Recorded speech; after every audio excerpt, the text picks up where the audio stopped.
this is Jess Tack, and I'm here with Family Force 5.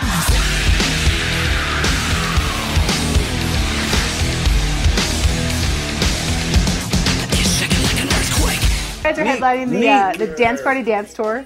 So how's that going so far?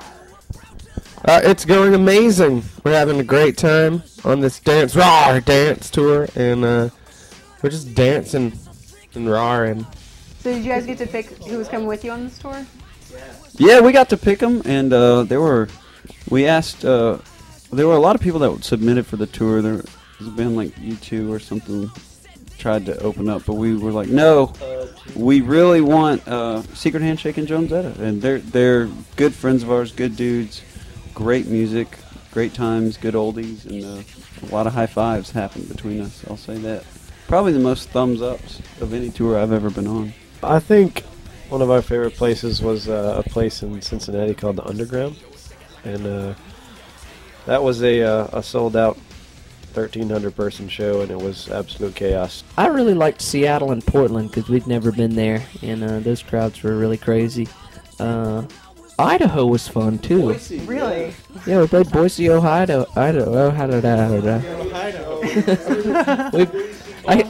I keep just thinking of Boise chips. I know, that's what I say. It's Boise, right? And I always called it Boise, like, because of the chips in the late 80s, early 90s that were so good that I don't know what happened to them. Better than Pringles. You guys over the summer went on Warped Tour, is that right? Were you guys Yes. on for the whole thing or part of it?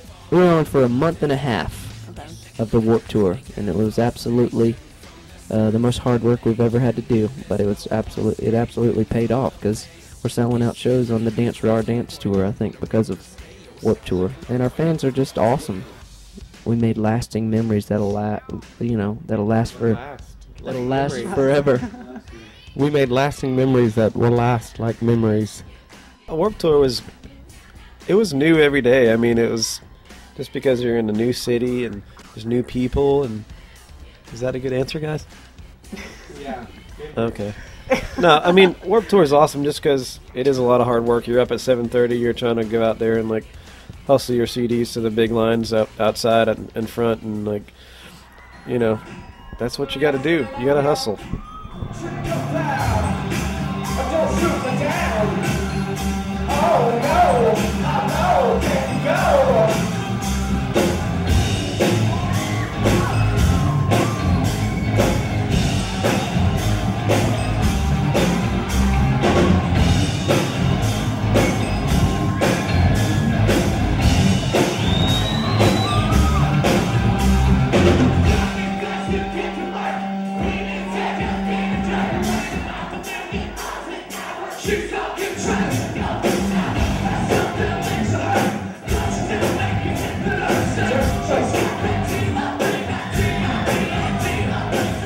What are some of the biggest changes you guys see as either as individuals or as a group in those past couple of years?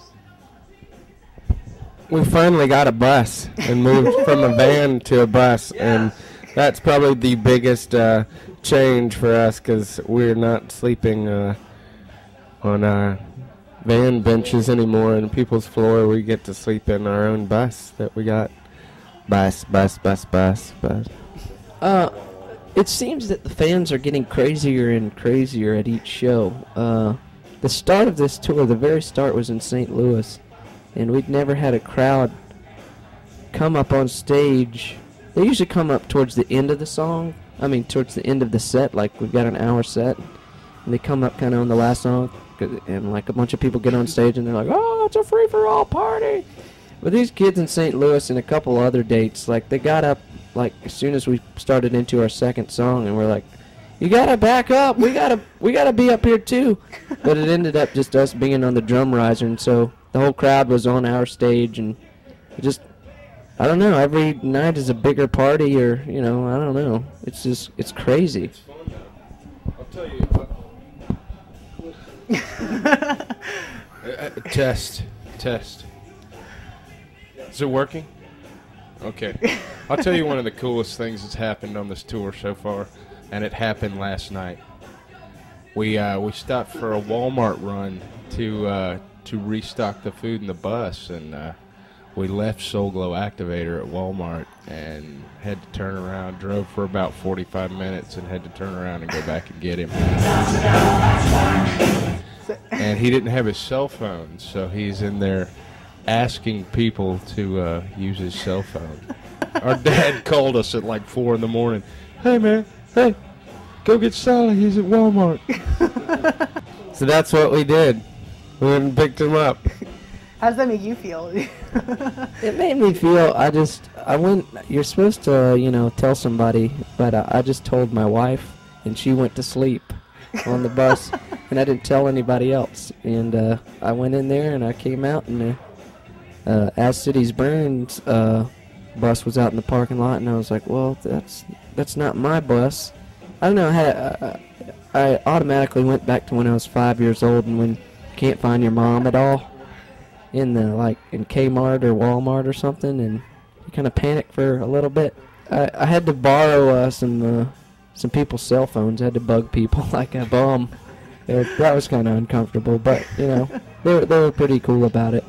I tried to call people. They didn't accept my collect calls. Even tried to call my parents. It's like, these people do not accept Solomon Olds as a collect call. And I was like, man, I'm stuck here. Rejected your call? Your parents rejected your call? Yes. They totally rejected my call. So How did you get in touch with him then? How did you get in touch with Dad then? I had to use somebody's cell phone. I had to totally almost come up like a bum on the street, like, hey, you got $1? Yeah, I got $1. No, and I was like, do you have a cell phone I can borrow? I know this is weird. I was like, but I'll be eternally thankful for you.